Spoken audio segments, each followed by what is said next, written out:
summer on the theme Creative Dissent.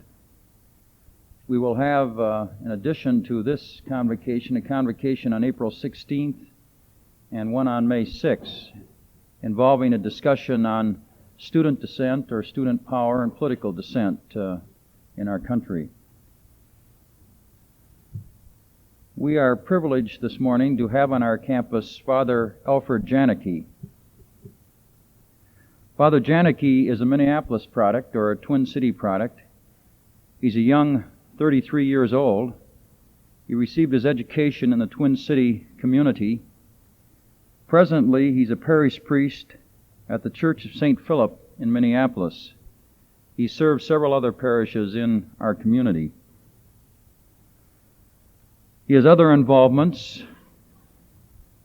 He's a member of the Social Action Committee of the Presbytery.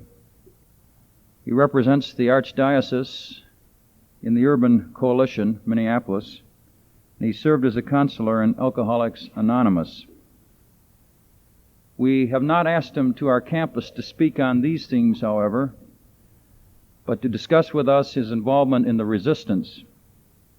Creative dissent, as it applies to the selective service system, and certainly always in the background, is our involvement in Vietnam, for these two are interconnected. Father Janicke has been an active part of the resistance, and as he says, he's one of the older members of the resistance at 33 years of age, for this has been a youth movement. You have read about him in connection with the Milwaukee 14, and I would invite you later on to pick up this particular brochure which describes the involvement of a number of people in this direct resistance in Milwaukee. I will say nothing more about this because Father Janicke will do his describing. I would like to emphasize the schedule for the rest of the day. Father Janicke will be available in the faculty lounge after our convocation this morning for informal conversation with faculty members. And then at 12 o'clock, he will be in Flexible Dining Area 1 to talk with students from 12 to 1:30 to answer their questions, to engage in the kind of personal confrontation on these issues that he cannot do in this more formal setting. We encourage faculty people, administration people, and students to take advantage of these opportunities with Father Janicke. Then it is our high privilege to have with us this morning a sensitive and open and also a person who is a credit to our entire community, Father Janicke.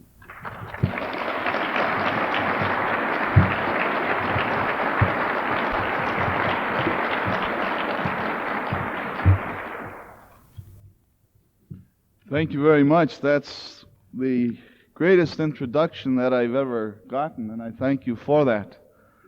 I was telling Reverend Youngdahl that usually after I leave is when the sparks start to fly, because there are people who would call in and say they shouldn't have had Father Janicke there. So I hope that if the sparks fly, they might begin today in some type of communication, some type of confrontation of ourselves, because there is a great deal that we can all learn, that I can learn from your analysis and from your participation and from your openness. I would like to take a look at the whole resistance movement this morning from three specific viewpoints. The first one, I would like to take a look at the statement that we issued at the time of the burning of the Selective Service records in Milwaukee. Secondly, I would like to get involved in telling you a little bit about the way in which I have come to the position in which I am deeply involved now. And then thirdly, we can hopefully get involved in some very basic issues that are really pounding, no longer knocking, but pounding at our doors. You see, after a while, when that slight knock is not heard because people aren't listening, there has to be a louder knock. But then when those who are not listening move into another building, the knock has to become even louder. Until now, it's a pounding knock. It's kind of like pounding. It reminds me of a heartbeat that goes over a microphone. You can't hear my heartbeat now, but you know it's there, or I wouldn't be here alive talking. We can make it more alive by the pounding which it can come across to you and come across to other people if we become not more sensitive, because that day and age is past. We have to go beyond that point of sensitivity now and get down to the hard, cold facts so that the next point becomes the sensitiveness. See, until our priorities switch around once again, we cannot be sensitive. Our priorities now are not person, thing. Our priorities now are thing, person. And we're very sensitive to things. But our sensitivity is projecting itself in a discredit. And so our first problem that we're going to have to face is switching around priorities. And for that, may I go to our Milwaukee statement? And if you would bear with me, I think it's important that I would go through this for this reason. That until we see the total view, the total picture, until we all see what is really basically involved,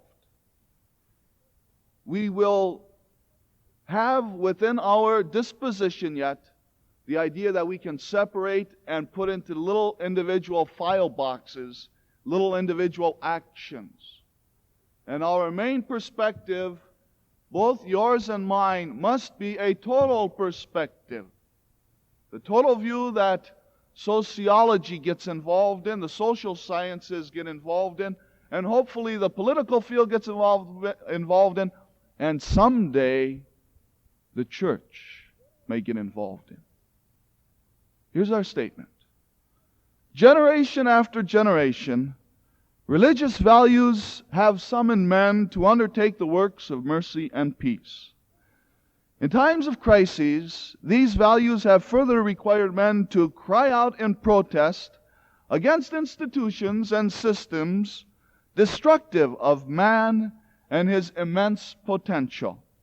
We declare today that we are one with the history of mercy and protest.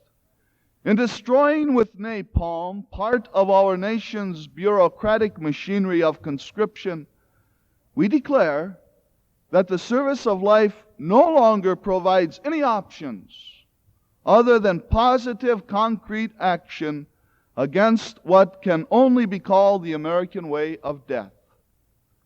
A way of death which gives property a greater value than life. A way of death sustained not by invitation and hope, but by coercion and fear. We confess we were not easily awakened to the need for such action as we carry out today. In order for communities of resistance to come into being, millions had to die at America's hands, while in the process millions of America's sons were torn from family, friends, health, sanity, and often life itself. Victim and executioner have been trapped in the same dragnet of death. We have had to trace the roots of the Vietnamese struggle and suffering and admit that all too many of those roots converge in the soil of American values and priorities. And we have had to adjust to the discovery that in that same soil have engendered many of the other tragedies already underway. At home and abroad, opponents of America's economic, political, and military commitments share with the innocent death by overt violence and the gunless violence of the status quo. Death by starvation, malnutrition, death by despair, death from overwork and exhaustion and disease. America, in the meantime, celebrates its way of life, the canonization of competition and self-interest, a high standard of living which rests on the backs of the poor. The values of brotherhood, joy, liberation, and love become less and less comprehensible to our society today. The world's wealthiest, most heavily armed people, inheritors of a nation born in genocide against the Indians and built in great measure upon the toil of slaves, suffocate beneath myths of freedom and popular political control. Leaders of the religious establishment, preoccupied with mortgage payments, film ratings, pills, automatically conscript the author and creator of life into the ranks of America's high command, leaving others to apply the prophetic message they ritually recite. Vietnamese burn, Biafrans starve, tanks dominate the streets of Prague. At home, Americans buy diet colas and flesh, that is, Caucasian-colored Band-Aids. See dissenters clubbed to the streets, counsel the poor to patience, cry out for law and order. But the tragedy worsens. While the number of American casualties in Vietnam has doubled during the past year and the number of bombing raids nearly tripled since the former president's de-escalation announcement of March 31st, the very fact of the United States' discussions with the North Vietnamese has convinced many previously dissident Americans that their government now desires a peaceful settlement. The presence of American soldiers in anti-revolutionary struggles elsewhere in the world goes unobserved. For a growing number of us, the problem is no longer that of grasping what is happening. We know it by heart. Ours is rather a problem of courage. We wish to offer our lives and future to blockade, absorb, and transform the violence and madness which our society has come to personify. We who burn these records, we take no back seat for it. We who burn these records of our society's war machinery are participants in a movement of resistance to slavery, a struggle that remains as unresolved in America as in most of the world. Man remains an object to be rewarded insofar as he is obedient and useful, to be punished when he dares declare his liberation. Our action concentrates on the selective service system because its relation to murder is immediate. Men are drafted or, quote, volunteer for fear of being drafted as killers for the state. Their victims litter the planet. In Vietnam alone, where over 30,000 Americans have now died, no one can count the Vietnamese dead, crippled, and mentally maimed. Today we destroy the selective service system files because men need to be reminded that property is not sacred. Property belongs to the human scene only if man does. If anything tangible is sacred, it is the gift of life and flesh, flesh which is daily burned, made homeless, butchered, without tears or clamor from most Americans in Vietnam, Thailand, Cambodia, Laos, Peru, Guatemala, Bolivia, Colombia, Nigeria, South Africa, Harlem, Delano, Watts, and wherever the poor live and die, forgotten people, that anonymous majority. So property is repeatedly made enemy of life. Gas ovens in Germany, concentration camps in Russia, occupation tanks in Czechoslovakia, pieces of paper in draft offices, slum holdings, factories of death machines, germ and nerve gas. Indeed, our nation has seen, with such isolated exceptions as the Boston Tea Party, devotion to property take greater value over devotion to life.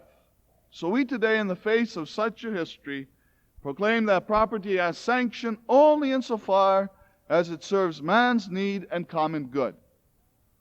We strike at the selective service system because the draft and the vocational channeling connected with it are the clearest examples at hand of America's marriage to coercive political methods, exercised within as without its borders.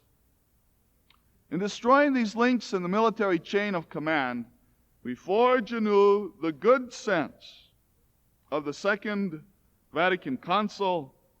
Man's dignity demands that he act according to a free conscience that is personally motivated from within, not under mere external pressure of blind internal impulse. It's a quote from the Constitution on the Church in the Modern World. We use napalm because it has come to symbolize the American way of death, a merciless substance insensitive to life and the sound of the human heart, blind to human pain, ignorant of guilt and innocence. Indeed, napalm is the inevitable fruit of our national unconscience, the sign of our numbness to life. Finally, we use napalm and strike at the draft as a point of continuity in the non-violent struggle recently carried forward in Maryland. There last November, 4 resistors using their own blood stained the Baltimore draft records. And again last May, a community of 9 burned the 1A files in Catonsville. At that time, they declared, and we declared today, some property has no right to exist. We have no illusions regarding the consequences of our action. To make visible another community of resistance and to better explain our action, we have chosen to act publicly and to accept the consequences. But we pay the price, if not gladly, at least with a profound hope. Just as our own hearts have spoken to us, and just as we, not long ago, strangers to one another, have been welded into community and delivered into resistance, so do we see the same spirit of hope and courage, the same freedom pouring into others. Joy, surprisingly, is made possible only in the laying aside of plans for a comfortable, private future. Our action is not an end in itself. We invite those who are ready to lay aside fear and economic addictions in order to join in the struggle, to confront injustices in words and deeds, to build a community worthy of men made in the image and likeness of God, a society in which it is easier for men to be human. Now that's our statement, and I read it to give you a broad perspective that what we are talking about here is something over and beyond the fact of one isolated situation, namely the selective service system. It's definitely one specific system that must be confronted and that must be dealt with. The people known as the clergy and lay concerned on Vietnam, in a statement a few months ago, said that a time comes when silence is betrayal. And it's betrayal because no longer can we remain silent in the form that becomes easy to remain in, especially when our beliefs can be one thing and our actions can be another. Things just didn't happen overnight for me that this all came about. This goes back to really my days in the seminary and my days in school. And it began there in a way that I did not even know it was beginning. See, there is a difference in the situation in schools now than when I was in school. On the grade school level, on the high school level, on the college level, on the theological level. On all these various levels, there's a difference now, and I'll tell you what the basic difference is, as I would see it. It's not a difference of people today gaining so much more knowledge. It's not a difference because people are basically different. It's a difference in this way, that you people are not afraid to speak. That you are not afraid to put in words what's in your mind. And you're not afraid, or if you are afraid, you're still willing to take the risk of expressing yourselves. You see, when I was in school, this was not allowed. This was what could be called a double standard, huh? The double standard where those who, because of some degree, had all the knowledge in the world, because of that degree, the American system based on the European system, that no one could or would dare challenge. And in not daring to challenge, no one is the better for it, because the thoughts still stay in my mind. And I might get together with other people who are of the same peer group as I am, who don't have the experience of the professors. And in many ways, it's the blind leading the blind. But at least that became the forum. Whereas the forum now is going into the classroom. And if it's not in the classroom, then there is no education going on in that classroom. The forum for education must be a dual process. A process of listening and a process of talking. For too long a time there's been that separation. One talks and one listens. Or one sleeps, pretending that one listens. And I've gone through that process. You see, I know what that's about. I've gone through it. And I've gone through it from the point of view of looking at the different double standards. And maybe for a moment we can look at some of these double standards as I would see them. You see, our Constitution is based on a double standard. I didn't learn that from any class, because that would be a way in which one would be castigated for even raising that kind of a question. And the form of education is to raise questions. Can't get answers unless questions are raised. You know, in the Constitution of the United States in 1788, and you know this so much by heart perhaps, but let me just refer back to it. In the in the third paragraph of the second section of Article 1, it talks about the way in which people will be represented and how they will be apportioned, the taxes which will be involved in the union of the several states, and it gives as its way of projecting this according to their respective numbers, which shall be determined by adding to the whole number of free persons, including those bound to the service of a term of years, and excluding Indians not taxed, 3/5 of all other persons. It's a double standard. Right back in the beginnings of our country, we're already based on a double standard, where the free man has one.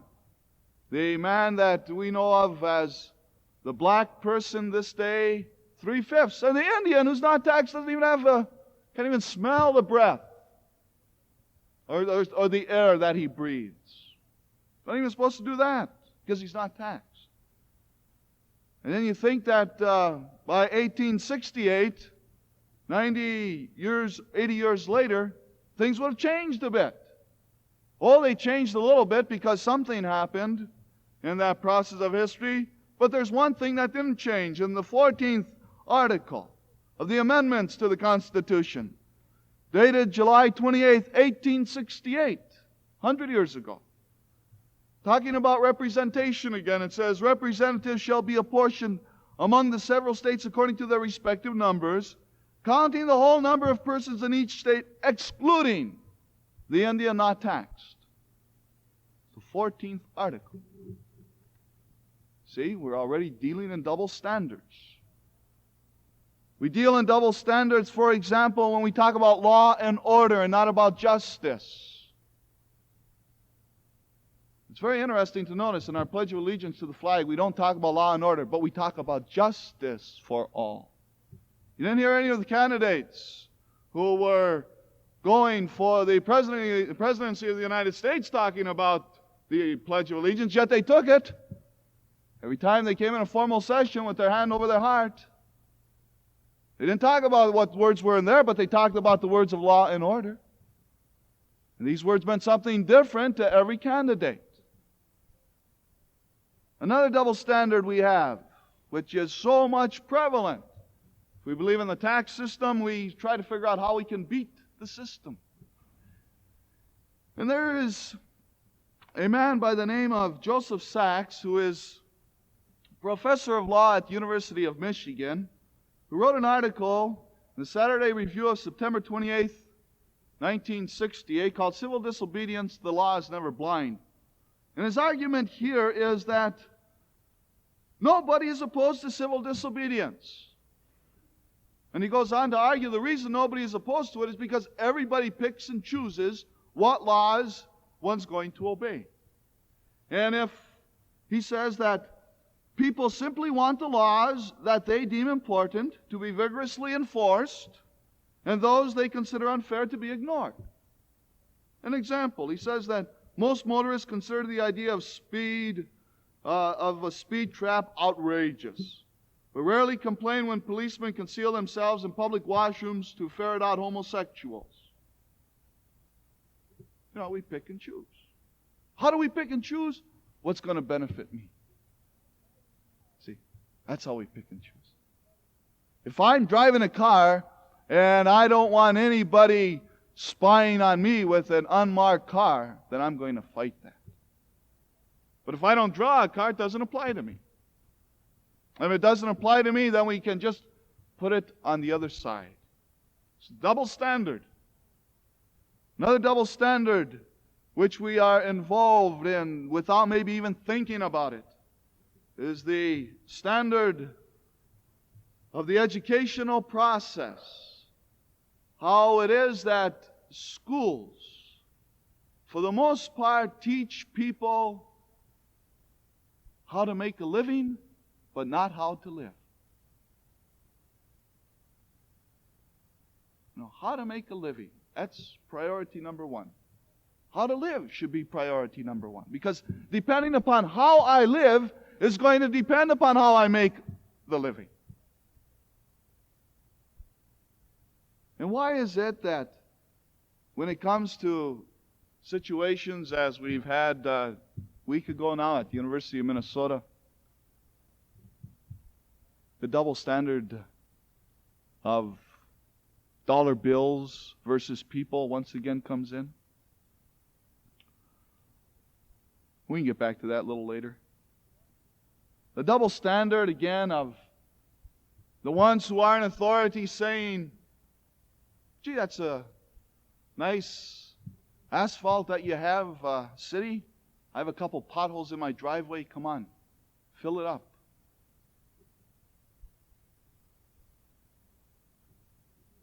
How about the double standard we use in our foreign relations? You know, when we talk about the fact that we are a people dedicated to freedom, and yet we look at our own country. Is it freedom? Basic freedom? Or is it the kind of freedom that is involved as long as the status quo is upheld? Then that's not freedom. The First Amendment, the 14th Amendment, the amendment talking about free speech, is upheld only if the free speech equals the status quo. But you see, we were silenced. The Catonsville people were silenced. They were silenced in Baltimore by the judge who said, you will not speak any place, any time relating to any kind of nonviolent action. And if you do, we're going to take you away from there immediately and put you back into jail. This is as they're awaiting appeal of the situation in the Baltimore courtroom. I think there's double standards all around, ladies and gentlemen. I think that what we have done is stabilized ourselves against it. Because you see, once we get in the status quo, then that's what becomes important. Why is law and order important? Why is that the important issue? Because that equals the status quo. And anything that's going to disrupt that is automatically going to be torn apart. Well, this is what I think we have to talk about in our classrooms. This is what I think we have to talk about when we talk about history, political science, sociological perspectives. We have to begin questioning these double standards. And we have to begin questioning these on all levels. We can't just question them and say, I'm right in saying what I'm saying. But I have to ask the question to find out what is the truth. To find out where it is that we have not upheld the justice for all theory that we say every time we make that Pledge of Allegiance. I didn't listen in school, and I'm not blaming one aspect. There's also an aspect that we have to encounter. If we don't listen, we can't blame the person for not having spoken. We can only blame ourselves for not having listened. And I believe it's you people who are telling us today, listen! We have something to say. And I do believe you have something to say. And it's because I've listened that I began to march down the avenue of resistance. In 1962, in Seattle, Washington, I met a person called by the name of Dan Berrigan, S.J.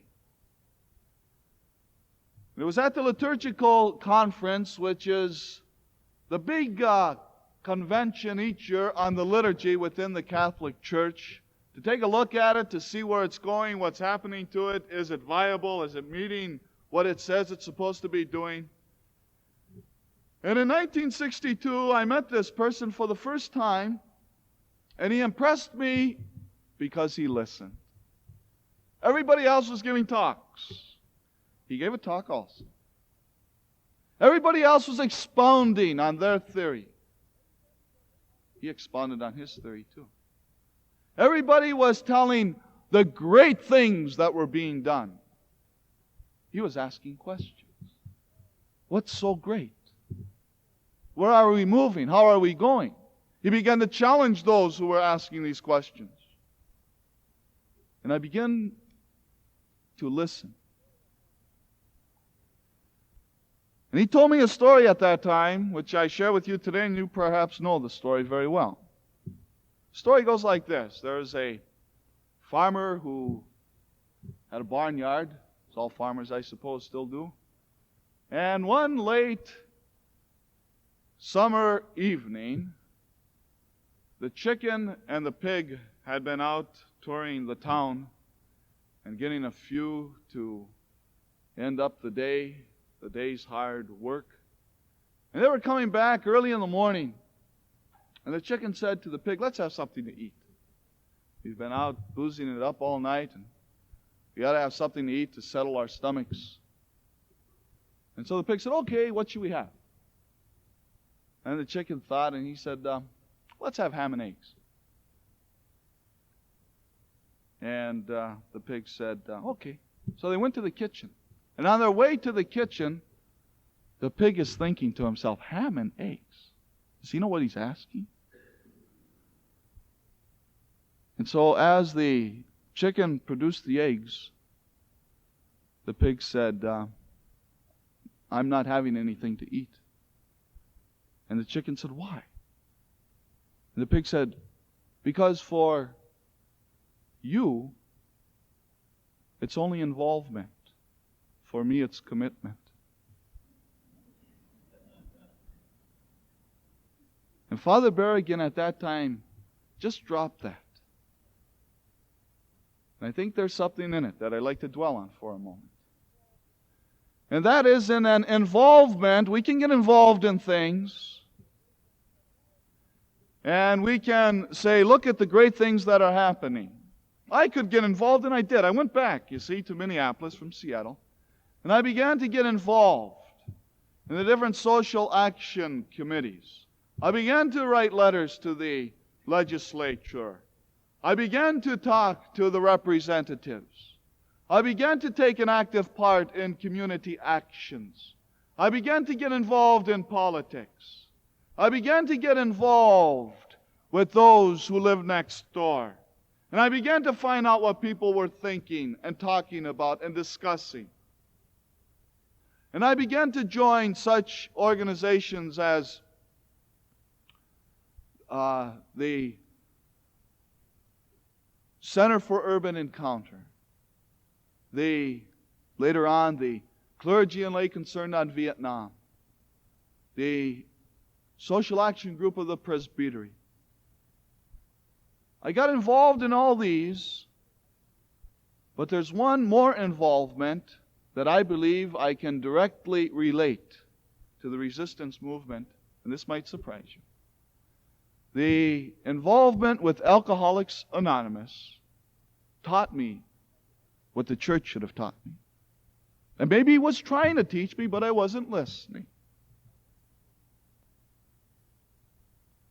Now, I went through this process, and yet I could always be involved, like the chicken producing the egg. It really didn't take much out of me. I could still go back and forget about this. Forget about that world that I was involved in. In 1966, I went down to South America, thinking I should get more knowledge. I ought to be listening. I toured South America with another person, specifically asking two questions. What are the communists doing here, and what is the church doing? And how are the people responding to these two institutions? I ended up in Recife, the northeast section of Brazil. And after touring and after meeting many people on the government level, on the church level, on the level of poverty, in the barriadas and in the ways that the people would live in the inner city as opposed to the suburbs, that we would call suburbs, I found out one thing, that I could never be poor. I found out that I could never be poor because I could leave. And a basic element of poverty is that there's no hope of ever leaving that situation. See, I could come into Recife, the northeast section of Brazil, and smile at these people, be involved by talking to them, by helping them, by going out fishing with them, by conducting services for them, by being involved in whatever way in which I could see might be of help. And I could see that the $83 a year that they were getting as an annual average income was a starvation wage. And that I could see there that the Alliance for Progress program of North America, the Alianza para Progreso, was hated. It's not what my country told me. So we're doing great things there. How are we doing great things? Yes, they're getting double the amount of salary that they were getting. Now, rather than getting $83 a year in a starvation wage, they're getting $160 a year, which is still a starvation wage. You like to live on $160 a year, even in Recife, Brazil? What we would do is, sure, we have the technological angles, and we know technology as they don't, and we ought to be sharing this. But you see, we ought not to be going in there and putting $1 in there and taking $2 out. We ought not to be going into the inner section of Brazil where the sugarcane fields are and saying, work for us and we'll give you double the amount of money. We do. And this is all under the guise. That's that frosting. And yet on the inside, it's rotten. And so it's only going to work for a while. The revolution is coming. If it's not there in many sections of South America, and the North American is going to scratch his head and say, I wonder why they're against us, when we've been exploiting them in different ways all the time. Well, I came back then. And I came back to the United States and to Minneapolis. And I said, what do I do now? Do I continue to remain involved, or do I separate myself from the involvement and say, the problem's so large and it's so huge, and at that time I was really feeling the burden of the day's heat. So what do? I could run. I could become the average status quo pastor. Very easy to do. And believe it or not, one Sunday afternoon, I was watching television. It was Channel 2. I saw a film called A Time for Burning. And really, I never knew I'd be here today and talking. But that specific film at that time came into my life as a spur of hope. It was a spur of hope that someone is doing a specific act, not of just talking, not of just getting involved, but of committing themselves to what they really believe. They're not saying something about the church and then going on the outside of the church and saying something else to the people in the barber shop. They're letting the people in the barber shop talk. They're letting the people in the community talk and voice what their opinion is against whatever institution there is that they see that's pulling down. And at the same time, I was getting more deeply involved and committed to the program of Alcoholics Anonymous. You know, I think that's the first resistance program that there was that we never even noticed. It was a resistance against injustice. It was a style of life of people who had not known a style of life like this before, but who had used people as things, and who had used things as people. The bottle for them became their God, and the ones closest to them, their wives and children, the wife and children, became their tools to play with, to get around, to work around.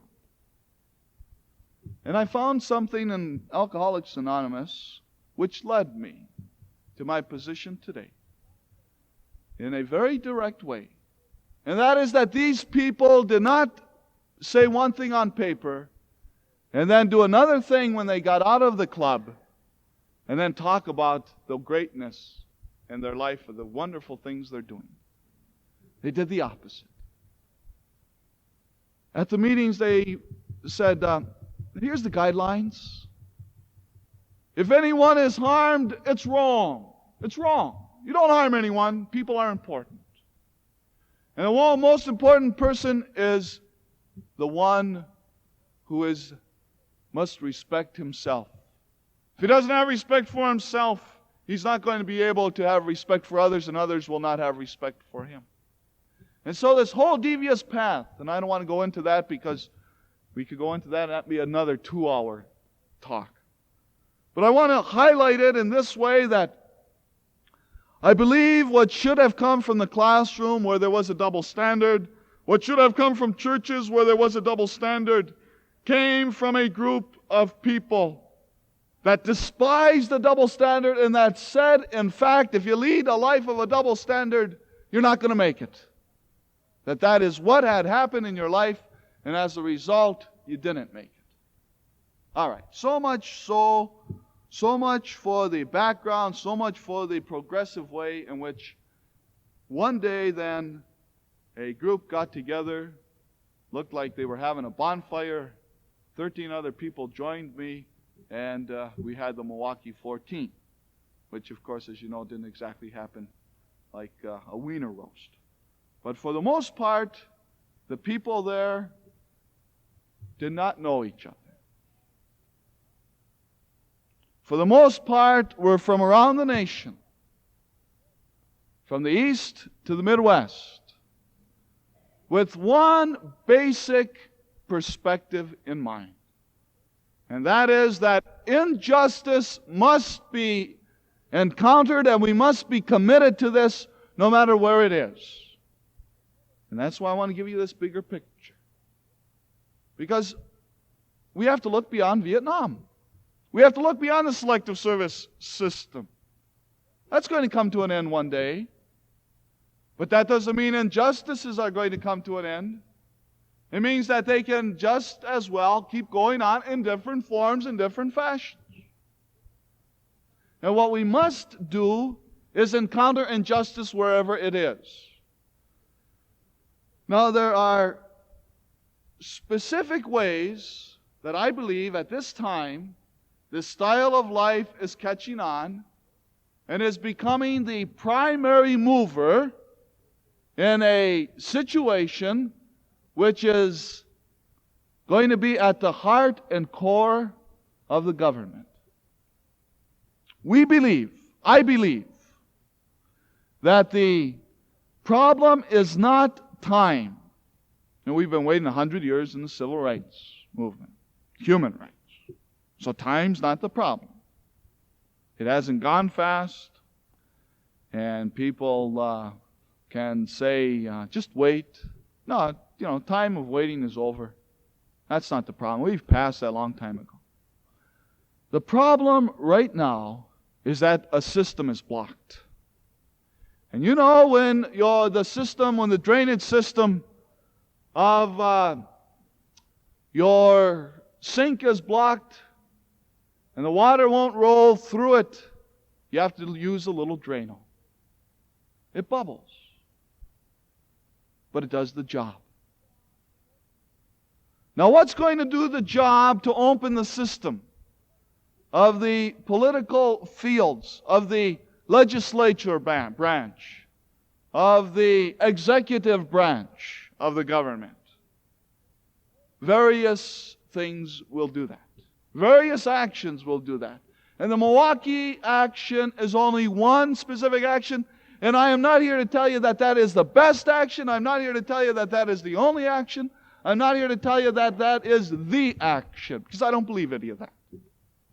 I believe that this is an action within a total picture, within a total view, within a total perspective of many things happening, many, many parts, many, many different ways, and in many, many different places, not only in the United States, but in the world. I was very proud of the people in Prague who protested. And one of the accusations that we constantly get is, you're for communism. You're a communist. And my answer to that is, I don't know any communists. And if it's an ism that we're fighting, then two things are wrong. Number one, we're fighting. And number two, you don't fight isms with bullets. You don't fight ideas with killing people. Isn't it strange that we have capitalism versus communism? And in the capitalistic country, we have, for the most part, an imbalance in the ratio of the minority fighting for the capitalistic system. In Vietnam, against the communists who are of the peasants. And we have peasant fighting peasant. And yet, it's as though we're saying that really the strings are being pulled on the top level, and they are. And the reason they're being pulled up there is because the channels are blocked. And we're making one last chance. We're taking one last chance in the judiciary department. I don't believe that the courts are open. I don't believe that the courts can be open when a man as Abe Fortas, writing a book concerning dissent and civil disobedience, says, if I were in the South, and I were a black man, and I saw all these injustices being done, I would have been there protesting. And a little while later, he's saying, aha, but if you protest, you're going to pay the penalty. You're going to go to jail. That's what Abe Fortas says. That's one of the Supreme Court judges who is saying one thing and yet acting in a different way. Or who is saying, for example, that unjust laws may be disobeyed if you're willing to take the consequences, but not just laws. So, for example, he would say, if you want to bring to the view of the public the idea that there's something wrong in the the discrimination of these businesses, you may not go on the street and sit down and block traffic, because there's nothing wrong with that traffic law. It's a just law. It protects the driver and protects the pedestrian. But what we say is that a law may be just, but for a higher purpose.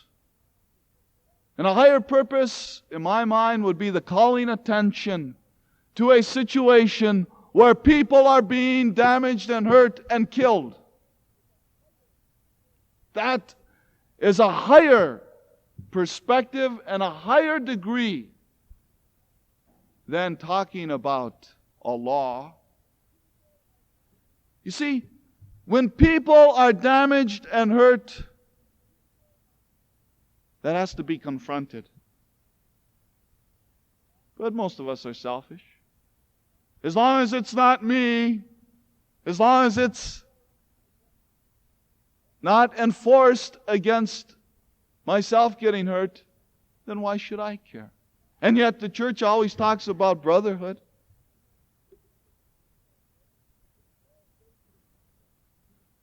There's 4 basic steps that have to be involved if there's going to be any kind of progress.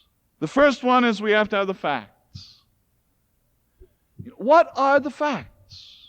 So often we work on opinion, and we work on the basis that one man's opinion is the opinion if I like the man. So often we work upon the fact that the government is infallible.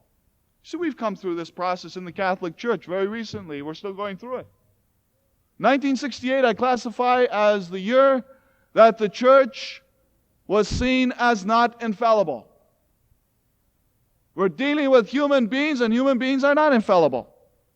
And so that whole chaotic system of placing a burden of a trap of within a cage on any institution or any church or any group of people leads to only a chaotic situation.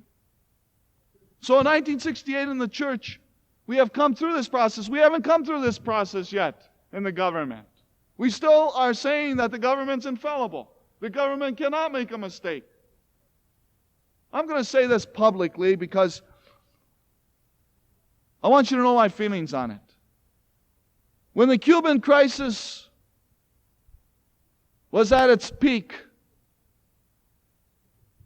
I give credit to the fact that there was one person, in my opinion, who was more humane by his actions than we were in the alternatives that we gave.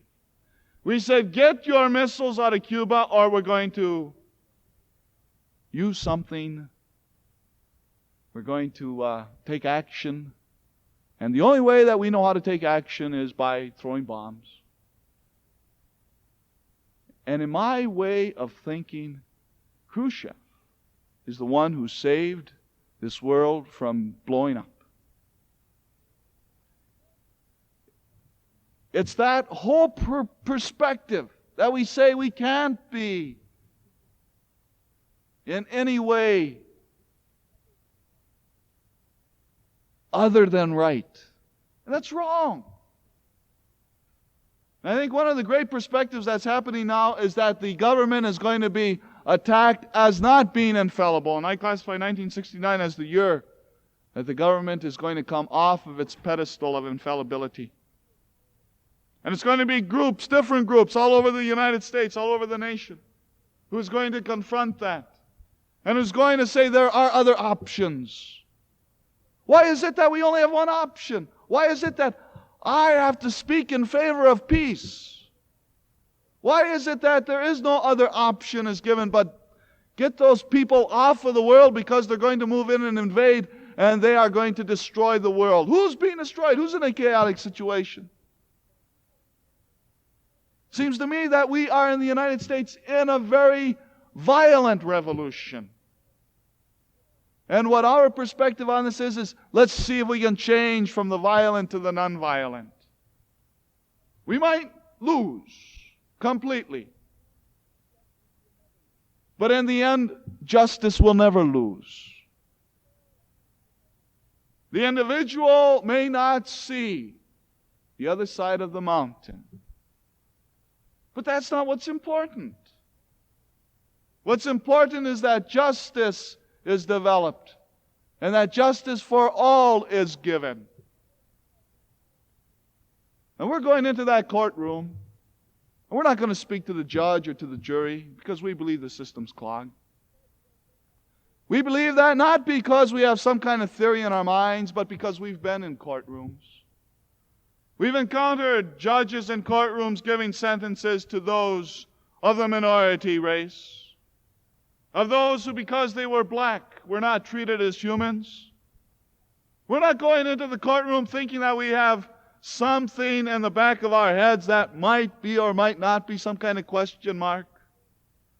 Because you see, we've been in jail for 30 days, and we've been in that bullpen, and we've been on the lineup, and we've been humiliated, and we've gone through this process. See, we're going into that courtroom not to speak to the judge or the jury, because we believe that they cannot in any way do anything other than what Abe Fortas says when he says legalism is morality. So we don't believe that. We believe that morality is in the person, not in any law. So we're going to speak to the American public. We're going to say, yes, on the state level, we might get up to 18 years. And on the federal level, yes, we might get up to 13 years. We'll have to work through that. We'll have to go through the process by which we begin to see ourselves as pushed behind walls and pushed behind doors. And not in any sympathetic way, but in a way that an ism is not shut down or closed off by putting people away. Any kind of idea which is good is going to perpetuate itself to the degree that people put into practice, that people put into their bodies, and put their bodies where their minds are. It's the only way in which it will move. And to me, that's what integrity is all about. I'd like to end by going to Malcolm Boyd, whom you all perhaps have heard or know about. I might just reflect too on one thing, that Thomas Merton, you I'm sure have heard that he was in Bangkok and touched the wire and became electrocuted, and you probably even read some of his works. He was supposed to be one of our professional, so to speak, professional people telling about the realm of what's just, what's not just, the whole morality question. And another one who's going to be a professional witness is Malcolm Boyd. And he had already been at one of our trials, at one of our court appearances. And I'd just like to end by giving you his view of what happened in the courtroom that day. It was a few minutes past 5 p.m. The judge had decided to hear one or two more witnesses before the court would recess for dinner. My name was called. I was in Milwaukee to testify as a character witness for one of the Milwaukee 14, the men who burned Selective Service records, there as an act of conscience and moral protest against the Vietnam War. Their action followed approximately after a similar protest by the Catonsville Nine, men and women whose Baltimore trial is reported elsewhere in this issue. Both used napalm manufactured by themselves to burn Selective Service records. We use napalm on draft records, they said, because napalm has burned people to death in Vietnam, Guatemala, Peru, and because it may be used on American ghettos. They accused the United States of placing property, and we did right then and there in the courtroom, of placing property values ahead of human rights. One of the members, Jim Forrest, who is the journalist in our group, for whom I was acting as a witness, had served in the Fellowship of Reconciliation and the Catholic Peace Fellowship, a former managing editor of the Catholic Worker. He has written and lectured on the themes of pacifism and Christian conscience. I came to know him through our mutual participation in Emma's House, an ecumenical center of hospitality and reconciliation in East Harlem. Both of us are contributors to a community journal, The Bread is Rising. As the district attorney in Milwaukee cross-examined me after I was questioned by defense counsel, I suddenly realized the ponderous, even deathly seriousness of the occasion. The last time I had seen Jim was in the East Harlem apartment last July, when he and his wife had asked a half-dozen people for supper. We sat on the floor, drank wine, and talked earnestly and lightly about our lives and our society. Now, in the late afternoon of a Wisconsin autumn, I gazed at Jim, seated next to the defense counsel across the courtroom from me. He was being held on a bail totaling $30,000, and we were all worth between $30,000 and $35,000 apiece. He faced a number of years in prison. He belonged to a community of men, primarily Catholics, and numbering several priests who had participated jointly in a public act of resistance. Their action, it seemed to me, could not be separated from a comprehension of their motivation in committing it. You see, this is what we say the courts cannot even come close to accepting. The men have backgrounds of sound responsibility, scholarship, and moral involvement in society.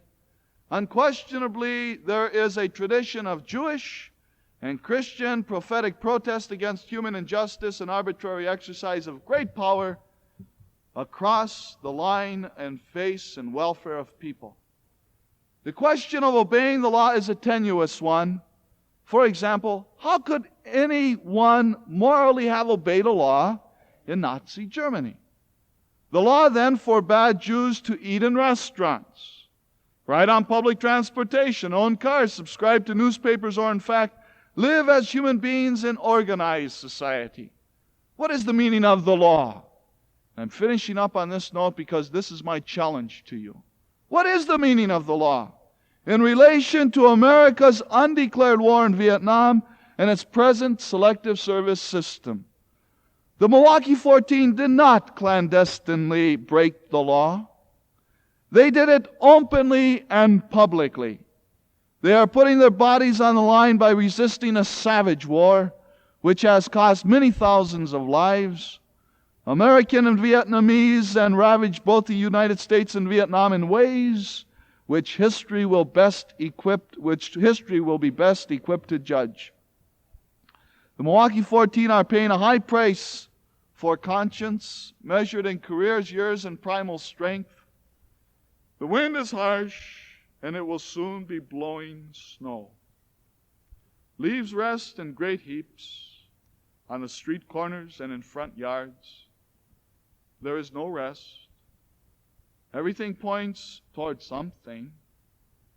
It is a bridge time, transitory, a moment braced by great stimulation, but heavy with foreboding and melancholy. There is so little openness in the system. For what? Thank you.